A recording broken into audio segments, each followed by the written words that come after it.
Okay, hi, this is John Plunkett. We're going to get started. I'm acting as your host tonight. Dave Terry is on from JLA. Thank you for joining us, Dave, but he has some bandwidth limitations, so won't be on the video or speaking tonight. So our topic tonight is Saving IT from Itself, New Revenue Strategies for 2013. Our speaker is Charles Araujo. He's the author of the book, The Quantum Age of IT, Why Everything You Know is About to Change. And this is the second webinar we're doing in conjunction with JLA. So hopefully you'll enjoy it. And with that, I'm going to turn it over to Charlie. It's all yours. Thanks, John. So I do hope if you have had a chance to look at the previous webinar, because we're going to be kind of building upon that. But I'm excited to talk with you today because this is probably something that's a little bit more down and personal to what you're looking for, and that is that, okay, so there's stuff going on in the IT industry, but what does that mean to you, and how can you make something of that? And hopefully, how can you have an impact around that? So that's what we're going to be talking about today, and where this kind of the rubber hits the road around some of these ideas. To recap, like I said, we covered a lot of ground during the last webinar about the future of IT, at least as I see it and put forward in this book. But really the kind of the market trends that are going on. I'm not going to recover all of that today, but I do want to just kind of reset the stage or set the table, if you will. And here's where this comes at, where we want to start this, and that is that I believe that IT, at least as we have known it for the last 45 years, is in fact dead. And with that comes a whole host of opportunities and a whole host of change that is going to be besetting the IT organizations and particularly IT executives, the people that you're probably dealing with and talking to and selling to. And so the question is, well, what's going on and how does that impact them, you, and what are we going to do with that? And it's interesting, I was having lunch with an IT executive the other day, and we kind of started chatting about this, and we all kind of agreed that this was happening, that the ground is shifting beneath the feet of IT executives everywhere, but that a lot of them just don't understand it. And you would say, well, what happens? Well, it's kind of like this, right? It's kind of like, Paul McCartney didn't know he was dead, except that in his case, he really wasn't. But in the case of the IT executives, this has changed, and they just don't understand it. And so what is it that we can do with that? Well, I asked this executive, I said, well, why is it that that's happening, and why is it that so many of these IT executives just seem to be burying their head in the sand? And he turned around and replied with a question, to which, of course, I said, you should be a consultant. But he asked, well, let me ask you, Charlie. He says, you deal with a lot of IT executives. You spend a lot of time talking to them. How many of them are in a position to go down that road, to deal with these changes? And my response is, well, I do tend to deal with a lot of, I would guess, the more progressive executives, the more progressive organizations, so a lot of them are doing these.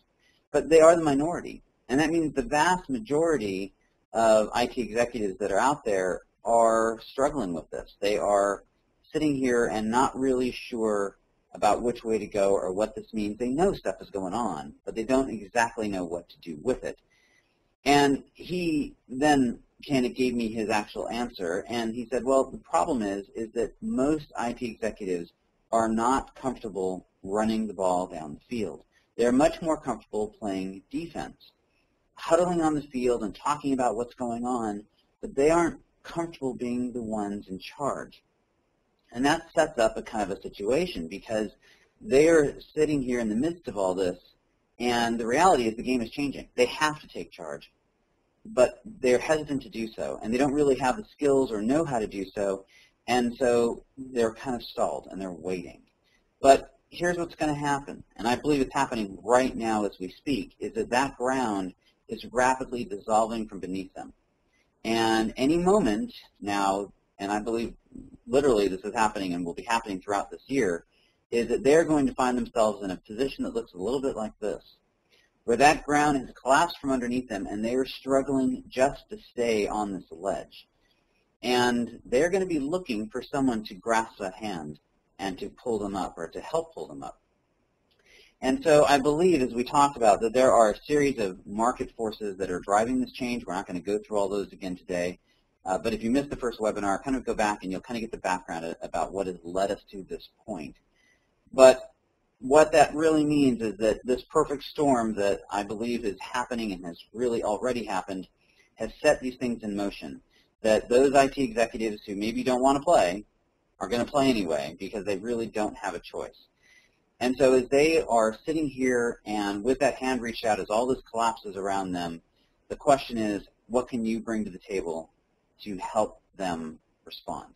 And I believe that there are actually specifically 4 new revenue opportunities that are presenting themselves in 2013 for you as consultants that you can bring to the table. And these are all very directly tied to what is going on in the IT industry right now and what it is that you can do to help them. So I'm going to step through each of these very simply. I'm going to talk about what the opportunity is. I'm going to talk about why this opportunity has presented itself, what the situation on the ground is within the IT organization, and then the specific opportunities or the specific things that you can be doing to help answer that call. Charlie, if I can interrupt for 1 second.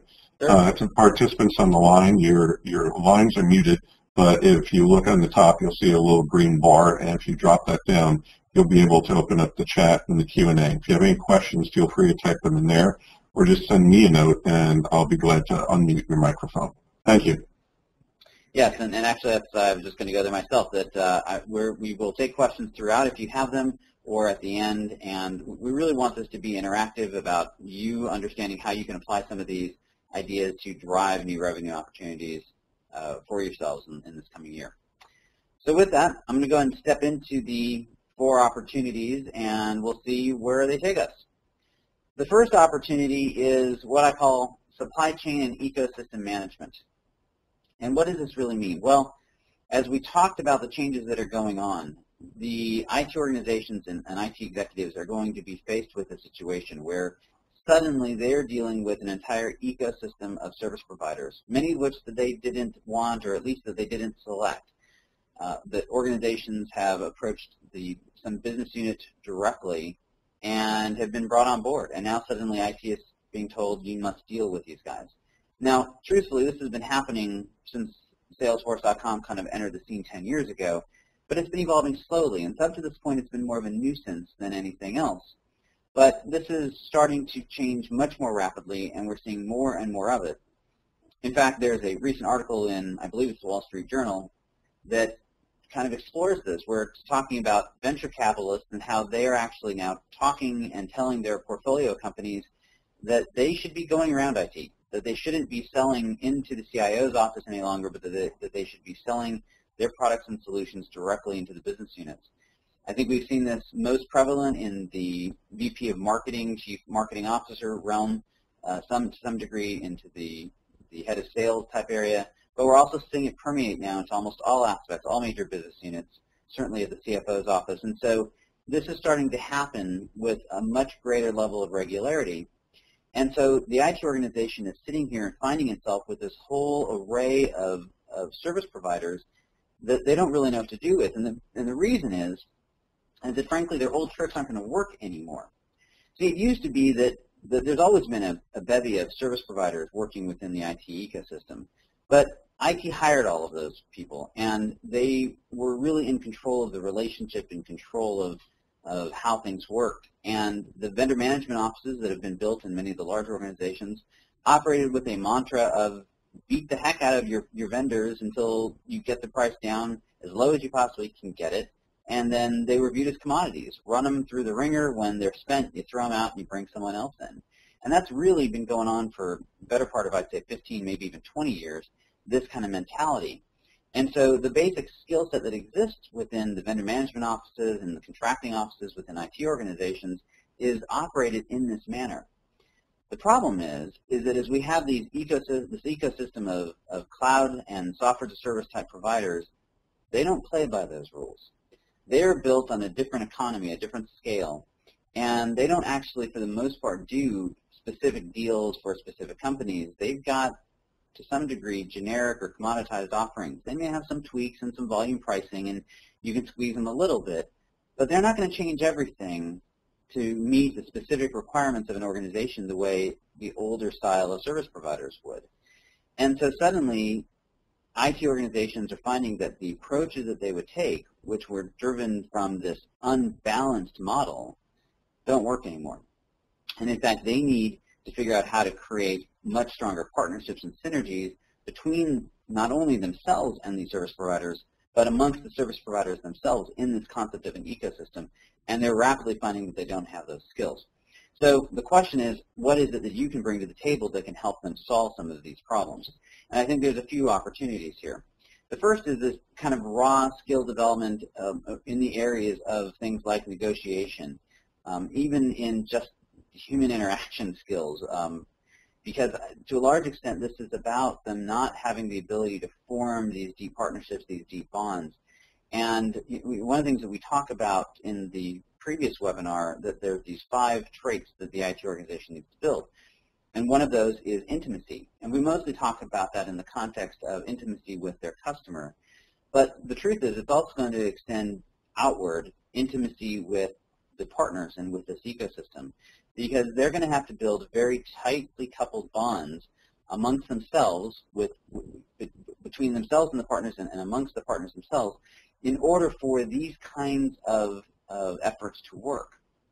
And so they're going to need a lot of help in developing those skills within the organization. In addition, as I mentioned, the vendor management offices themselves are frankly not set up for this. They are completely built and structured in almost the complete opposite way as to what I think they're going to need in the very near future. I actually, have kind of gone on record a few times saying I think that if we are not careful, VMOs could kill IT, because they're built in almost the completely opposite fashion of what we're really looking for, because they actually build barriers and walls, they create divides, they do not build the kind of deep, intimate partnerships that are going to be needed to manage across these ecosystems. So I think there's a second opportunity here to come into these IT organizations and help them literally re-engineer all of their VMO processes, potentially even restructure them entirely. I think there's also an opportunity to help them serve as a liaison as they are in this transitional period, where you may step into the middle and help them negotiate the contracts and negotiate the service agreements, because they're going to just lack a lot of these skills. So if you have a background in contractual management and in building and managing these kinds of ecosystems, I think that the time is absolutely perfect to be approaching IT organizations with this message of bringing this ecosystem together into a cohesive fashion. I think the third opportunity there is this idea of actually potentially outsourcing it, at least on a temporary basis, where you literally take over the business process management aspects of their VMOs. And maybe it's not even the VMO per se, because I think what we're really talking about is there's a separate discipline here. So VMO implies mostly this contractual model. But if you think about any major retailer or any kind of finished goods maker, they've got entire disciplines built around the concept of supply chain management, people whose whole job it is to manage the value network and the supply chain that delivers that value through the ecosystem of suppliers until it reaches the customer. That's a discipline and a skill that pretty much does not exist in IT organizations today, and it's going to become very apparent very soon that that is very much needed. So I think there's also an opportunity to step into that gap and to literally, on a maybe temporary maybe a couple of years kind of basis, fulfill that role. So it may be under the banner of the VMO, it may be separate, but actually handling the business process management of managing these ecosystems. So I think those are the 3 specific areas around how you can help with ecosystem management and supply chain, and it's going to be critical. It's also, I think, a building block for some of these others that we're going to talk about. So the second opportunity, and again, if you have questions, don't hesitate to raise your hand, and John will interrupt and we'll take them on here. But I think the second opportunity is leadership and talent development. I've already spoken a little bit about the fact that there's this raw need for skills around negotiation, around supply chain activities. You're going to see that carry through to the other 2 opportunities as well. This is a recurring theme. But I think it's a little bit more broad here in that there's a massive lack of leadership, there's a massive lack of succession planning within IT organizations today. And I think in the not very distant future, IT executives are going to wake up and realize that they've got all the wrong players on the wrong field. And it's actually interesting. So actually this picture you have is the last. This is Oakland Coliseum here in California. And it is the last stadium that is multi-use, that they play football and baseball at the same stadium. And this, in my opinion, is just an abomination. It's, we should never have this. And this is kind of what we're having. I think that in many cases, the game shifted, but we still have the wrong kinds of players, and we're playing on the wrong kind of field. And I think IT executives are starting to wake up to this. I don't think this is going to fully develop this year. I think this is something that's going to take a little more time to get their head around, but I think it's already happening. I was having lunch with a senior IT exec actually just this week, and I'd already written the article, had already prepared this presentation, didn't talk anything about this, and he just kind of blurted out, says, I think I've got a lot of the wrong people working for me right now. And he's not giving up on them, and we were talking about what it was going to take to develop, but he recognized that there is a massive succession problem. One of the things I think that's very interesting that we're seeing is there has been some very positive movement lately. For quite a while, senior execs it's been very difficult to find senior IT executive roles. They've been very few and far between. Those are beginning to open up, but what is most interesting is that in almost every case of organizations that I'm talking to, when they are opening up, they are not promoting from within. They are hiring from the outside. And I think it's indicative of the fact that there's this massive succession issue within IT organizations where there's not a lot of faith in the farm team, in the young players coming up. There is one new CIO that I spoke to just the other day who did get promoted from up the ranks. He actually started on the service desk and worked his way up. And when it was announced that he was being named as the CIO, the IT organization literally cheered. So I think there's a lot of desire and a lot of hope for this, but it is very rare today. And that's mostly because we have the wrong skills. We don't have our players with the right sets of disciplines and skills that they need to be relevant and compete as we move into this new future. Incidentally, that CIO that I mentioned that came up through the ranks, he did come up through the ranks in IT, but his background is not IT. His background is in business and in finance. And I think that when we were talking a little bit, I said, I was glad that he'd come up. I was glad that his organization had promoted from within, but I was somewhat dismayed that his background wasn't IT, at least not at its core, because I think it does speak to the issue that we have within IT organizations and with IT professionals. So the good news for you is that there is a massive opportunity here, because this is something that I think is on the mind of every IT executive, and at least to some degree right now, as they try to figure out how they're going to build their bench, how they're going to prepare their people for this new world that they, to some degree, recognize that they are entering. And so I think there's 4 specific areas that you can help them in. The first is raw staff development in business skills. So these are the soft skills or the business skills that we're kind of talking about. These are not technical skills. And to a large extent, these also probably need to be fairly specialized skills, meaning industry-specific to a large extent. It is interesting, I think, the days, even in the infrastructure world, of people being able to move from industry to industry within IT are kind of coming to an end.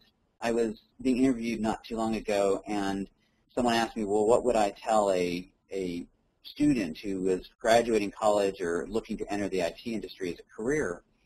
And my words were, you need to not only pick IT that you enjoy technology, but that you need to pick an industry, because it is becoming increasingly important to understand the underlying and underpinning business value proposition and how business value is being created through the IT investments to be relevant. And so I think providing this entire generation of IT professionals that are already in the marketplace, kind of backfilling and helping them get those industry-specific skills is going to be very important.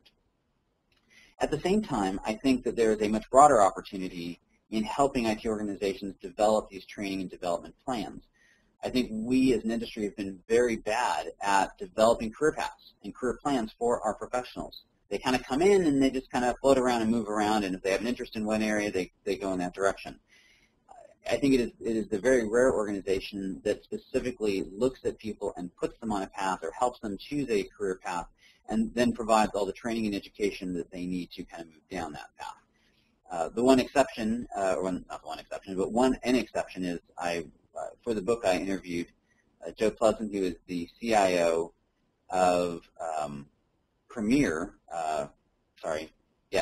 Premier, a healthcare company in the South, and he actually has two tracks or two broad categories of tracks that he puts his people on. One is the technical track because they're a bit of a service provider and they still have that, and one is a management track.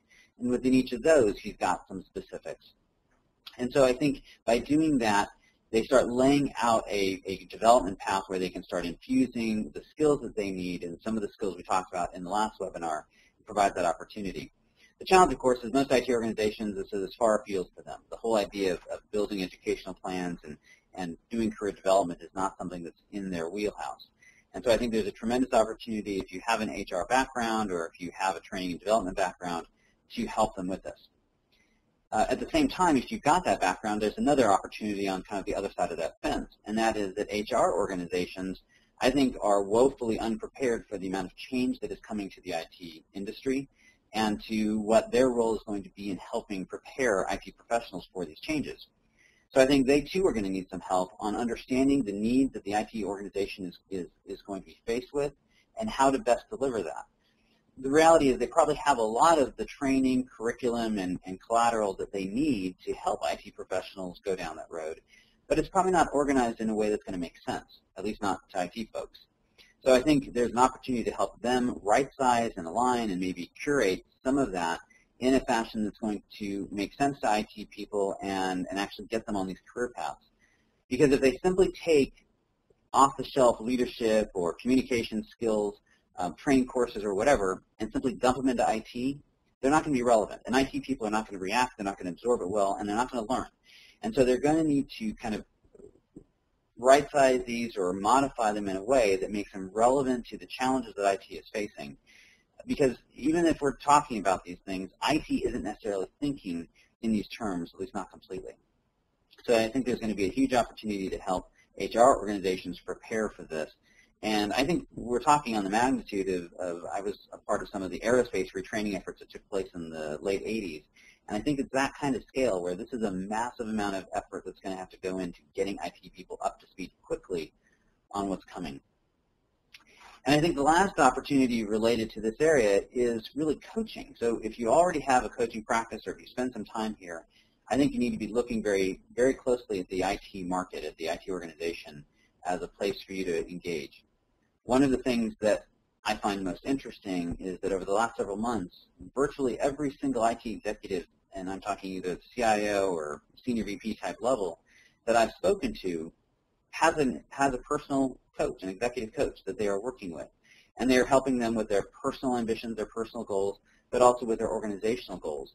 And that's something that I think is relatively new, that even as short as the last year or two, that was not the case. It was a very foreign concept. I think it demonstrates the maturity of IT executives, that they're realizing that I think they're taking this cue from some of their business counterparts. But I also think it presents an opportunity. So first is if you know IT executives and they don't have a coach, that it is absolutely the right time to be approaching them. But secondarily, I think that the lessons that they're learning is that there's a lot of value and good in that. And that as they start approaching their succession challenges, that they can provide the same opportunities to the next layer or layer two down and provide coaching at that upper mid-level management to help them prepare for a future. So I think there's a great opportunity to plug into the coaching thing and really to pull all of these together around this idea of how do you develop the leadership skills and the professional skills that IT organizations are going to need going forward. So that's the second opportunity. I think the third opportunity kind of ties in with the first one a little bit. And it's this idea of value mapping and cost modeling. And we talked before about supply chains, and we need supply chains really in place. We need to understand how services are interconnected before we can go much further. But here's what's happening. I mentioned before that we may have cloud providers, software as a service providers coming in, and it's been happening for a while, kind of on the periphery. Well, with the level of intensity rising, IT executives are starting to get nervous. And so at some point in the very near future, if it hasn't already happened, there's going to be a conversation that goes something like this.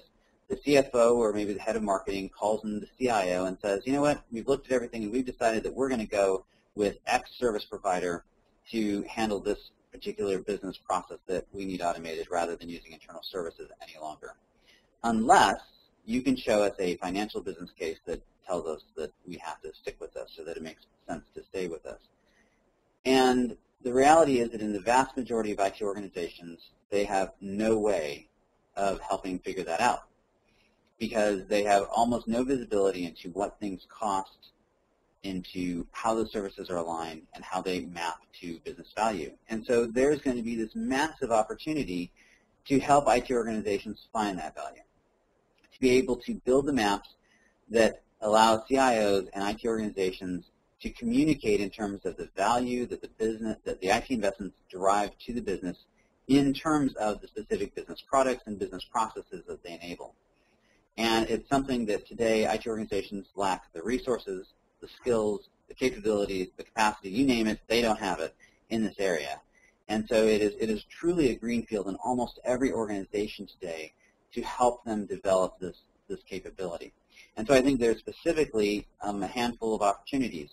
The first is brass tacks, cost model development, going into IT organizations and simply help them tear apart their service offering, first and foremost align them into service platforms, and then create specific, discrete costs for each of those services.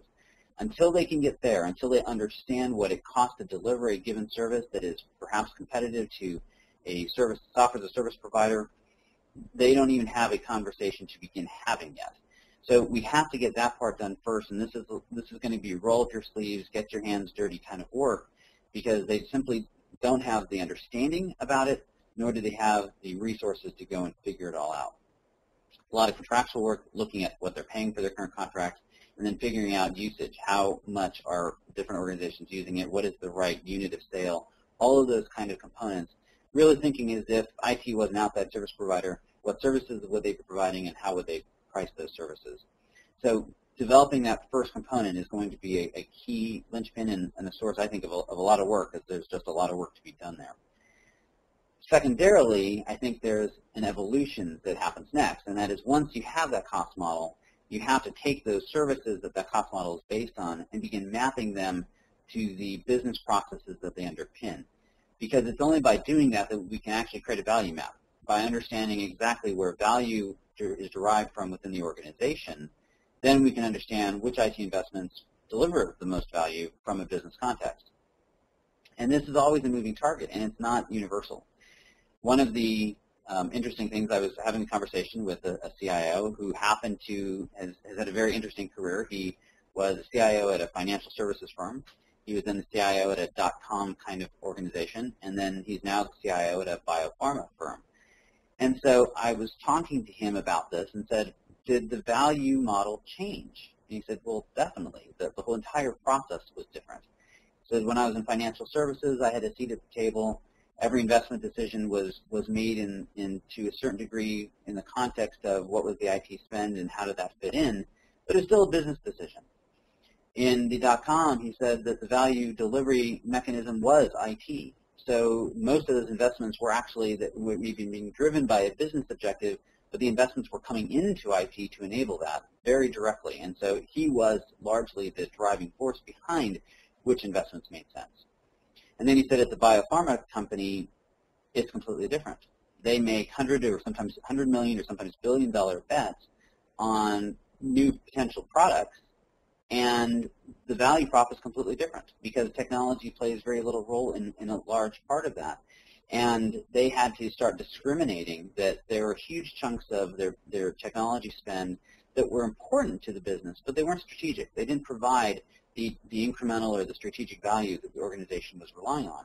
And so being able to map the IT investments against the business value that they generated is a key process, and it's something that most IT executives simply are not thinking about, certainly not thinking about correctly, and do not have the capability to do. So if you have a financial background and can understand value maps and supply chains and map it to business processes, there's a huge opportunity to go into IT organizations and help them do that. With that, I think what you will rapidly come to is the fact that IT organizations, as the theme resounds here, lack IT financial management skills. They don't speak the language of business. They don't speak the language of finance, and so therefore they have trouble even entering these conversations because it just doesn't kind of make sense to them. And so I think there's a huge opportunity, either formally or informally, to bring the education around financial management to the table.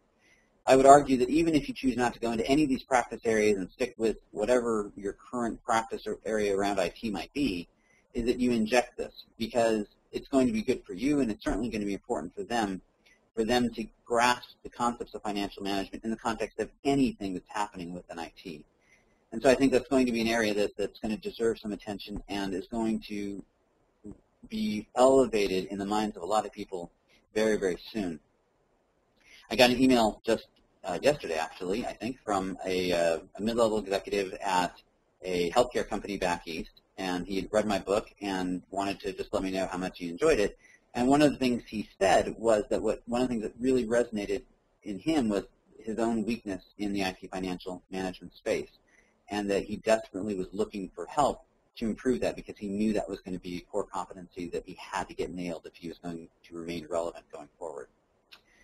The last one is the last option here, or opportunity as part of this one, is the actual tool adoption. So there are a set of tools that are emerging.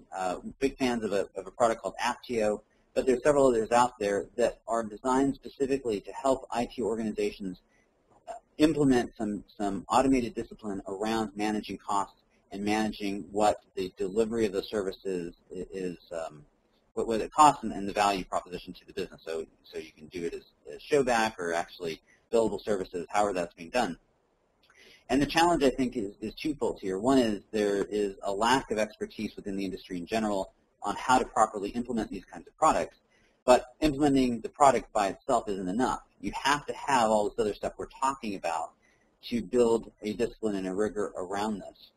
One client that we have worked with made this investment in the technology, and they had success to a point.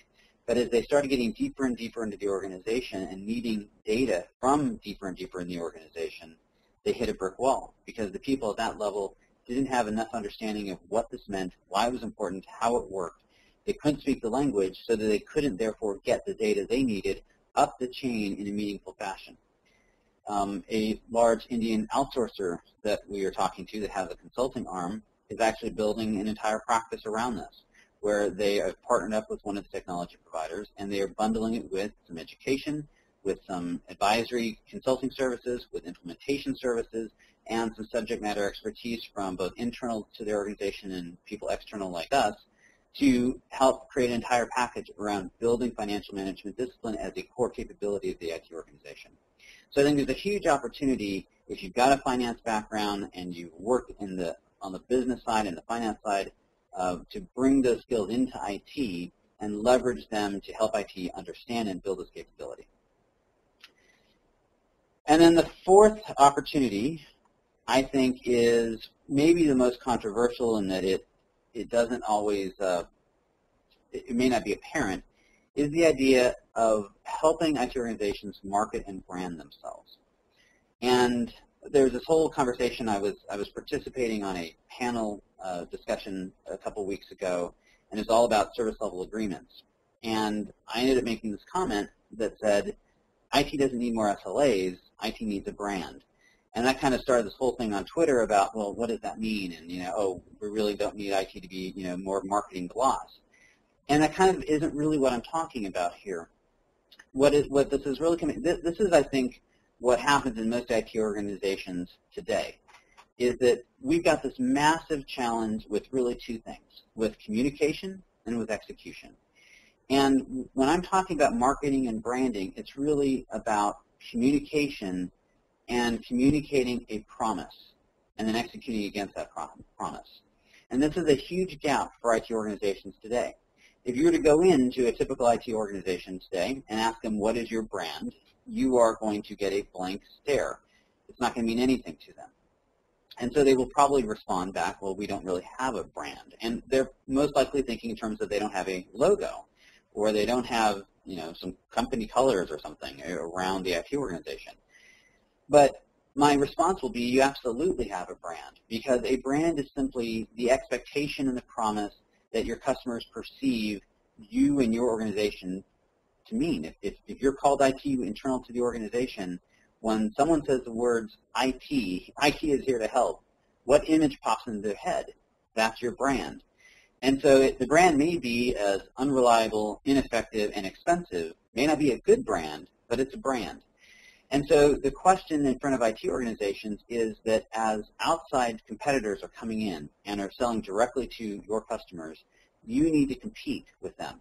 Guess what? They are managing their message. They are managing their brand. They are controlling it.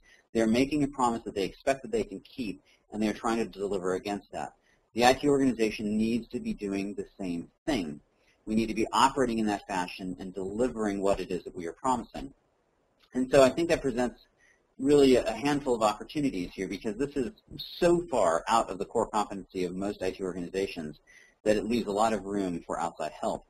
The first is just brass tacks, and that the stopgap is as IT executives start figuring out that this is a huge hole in their organization, is they're going to be looking for contracted help, people that literally come in and just manage this process for them, to serve as their kind of internal marketing arm. This is becoming more common. Several of the organizations that we are interacting with right now have contract marketing specialists inside the walls right now doing some of this work. So I think there's a huge opportunity. I would argue that most of them are taking far too much of a low-profile marketing approach to it. So I think there's definitely room for improvement, even in those organizations that are already doing this. But there's a huge opportunity, I believe, in just simply stepping into that gap and helping IT organizations fulfill that need.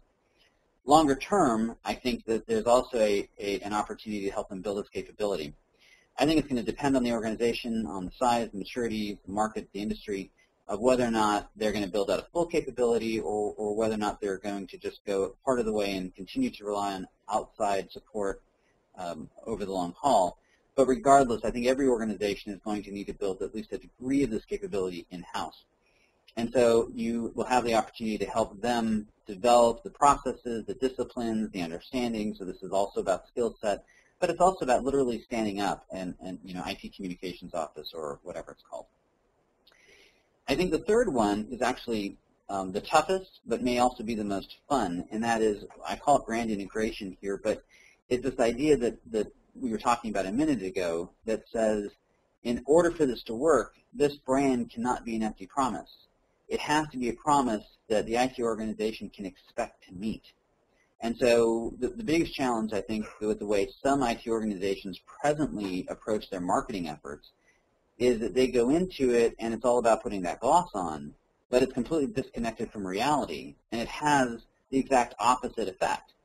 Because instead of building credibility and instead of helping move the organization forward, what it really does is reinforce the idea that it's all talk and no walk, that the IT organization can't deliver anything, and you start hearing comments like, I wish they'd stop putting out these glossy marketing brochures and just get me our services on time, the right way the first time. And so there's going to be an opportunity to connect these dots, to help bring the organization together around what are the brand promises that they can effectively make because they have a realistic opportunity to deliver on them. And it's going to be a very strategic kind of engagement. So those are the four opportunities, and I want to kind of close this out and leave a couple minutes for any questions around kind of the rules of the road, because as we look at this, it's a pretty wide open area. I think there's a lot of stuff going on, and we're in a time of tremendous change in the industry right now. So the very first thing is you need to kind of watch for the signs to understand where the IT organization is at in this march, because organizations are maturing at very different levels. I think we're seeing entire industries and entire sectors mature at different levels.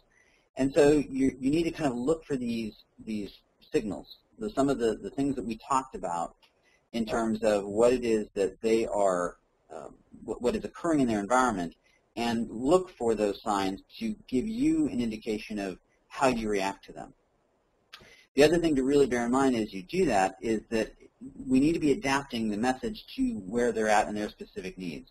And that's going to apply in two realms. The first is that we may be talking about business skills around supply chains and marketing and branding and and leadership development. These may be very generic or very broad-based skills and support.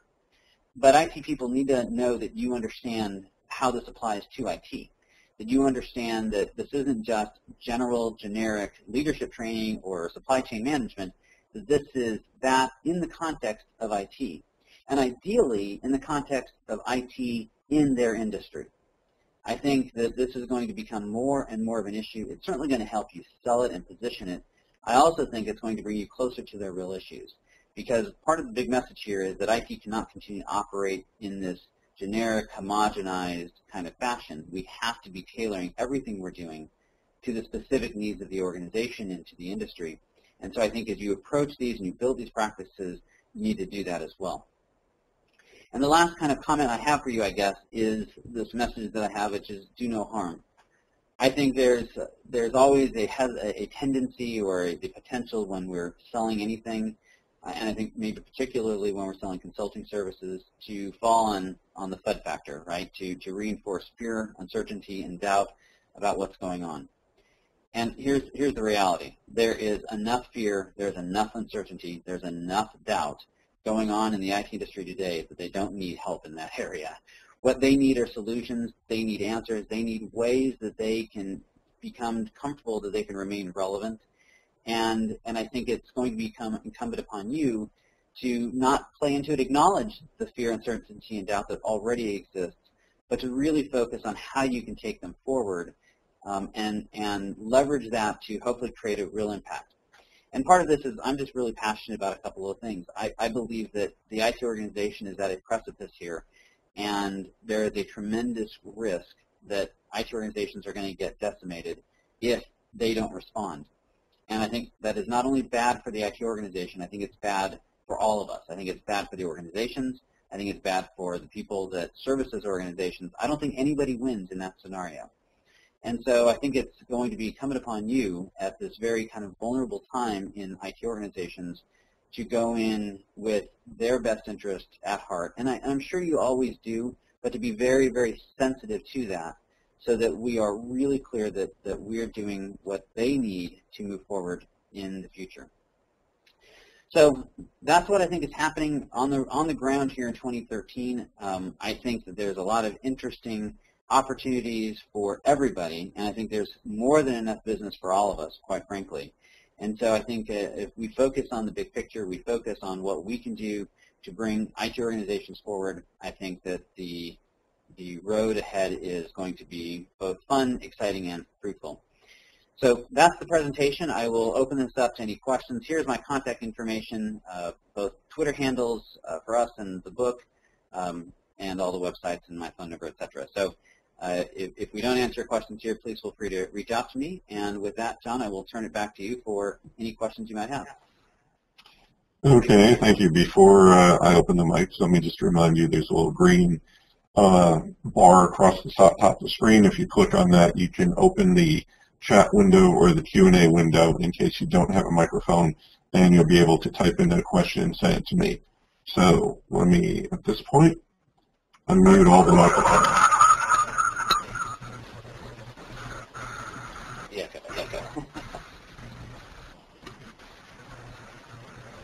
So if anyone has a question.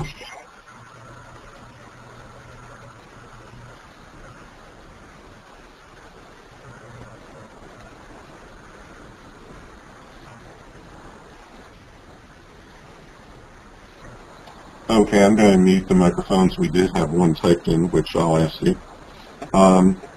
Basically, it was around the marketing improvement. And in this day and age, a lot of IT organizations are in the cost-cutting mode. How do you sell them on the value of marketing when they're looking at everything that they spend money on today? Yeah, interesting question. I think that, so I guess I have two answers. The first is that in most IT organizations, really most organizations in general, one of the unique aspects is that training budgets tend to be held separately. They tend to be allocated as part of a corporate budget that is not directly tied. So we often go into IT organizations where they may be completely strapped and every penny is restricted, but their educational budget is still there. And so to some degree, it opens up that door to tie it into an educational aspect around it.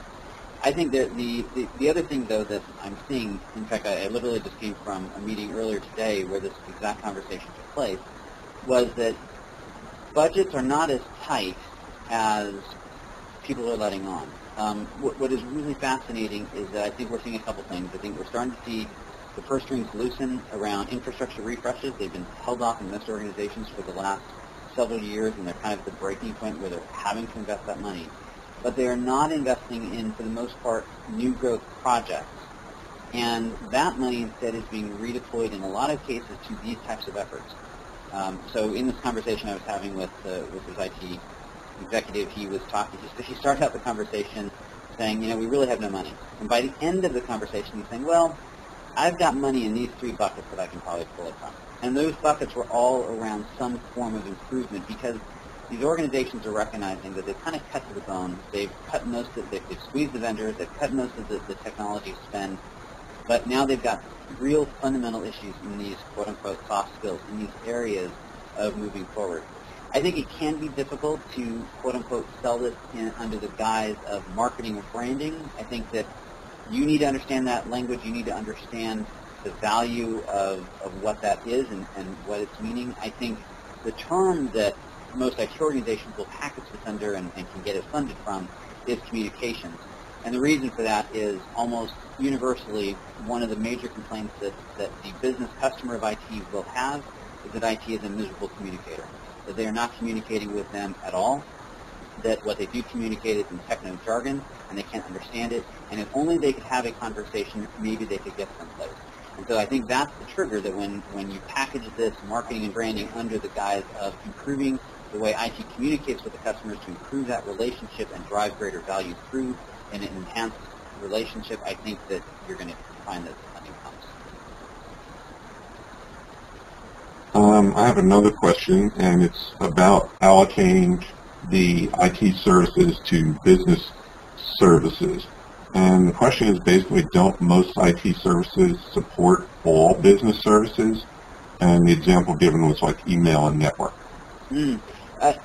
Well, I think that there's probably 3 classes of IT services generally. There are the set of services that aren't really services, the underlying foundational type services. These are, I guess you consider networkers, servers, or the stuff that sits underneath the waterline. I think there's then a peanut butter class of IT service, which are things like email and internet access, the things that are most available on a broad consumer basis, PC service, cell phones or mobile devices. Those are all consumer-type grade services that are spread across the organization. And then you typically have the third layer, which are core applications that tend to be business process aligned. And so in a financial services firm, you have a trading service, you may have a banking service, you may have a CRM service. That these are all going to be based around specific business processes. And those are the ones that are going to get more aligned to specific business units or specific components within business units. And so, and this is actually one of the challenges, that IT organizations tend not to think of it in this way. They tend to look at that as one big pile. I was talking to one IT executive, lost my time here, and I was asking exactly about how does he cope with this, because I'm a huge believer in a transactional cost model. You bury those underneath the waterline costs into a cost of acquisition type component, profit if you will. You then have a consumer-based pricing model for that peanut butter class of services, and then you have a consumption-based model for line of business services. In his case, he actually doesn't do it that way. He has, what does he call it, a slug, which he has pre-negotiated with the executive management team a protected bucket of money. They review it every year, and I don't know what the number is, but it's some odd millions of dollars that is basically off the table for negotiation. IT is going to get it. They're using that money for their infrastructure refreshes, for maintenance and updates, for all that stuff that the business cannot really understand the quantified value of, that it's protected. So that it kind of takes that off the table. And then everything that's above the waterline is open for discussion and is open for project negotiation, I guess, right? And so that's where they're making strategic decisions around. So I think that's the kind of discipline that IT organizations need to start getting to, where they can understand the different classes of service, different consumers for those classes of services, and therefore how they're both costed and valued. And it's not easy. I don't want to minimize this. It's a lot of work, and that's why there's a ton of consulting work to be done here. But it's something that IT organizations have simply got to get to if they're going to be able to compete with software as a service providers and other folks that are coming in with that exact pricing model.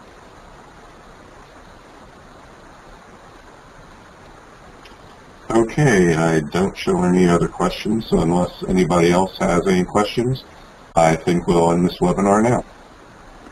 All right, thanks everybody. Thank you for joining. This webinar is now concluded. You may disconnect.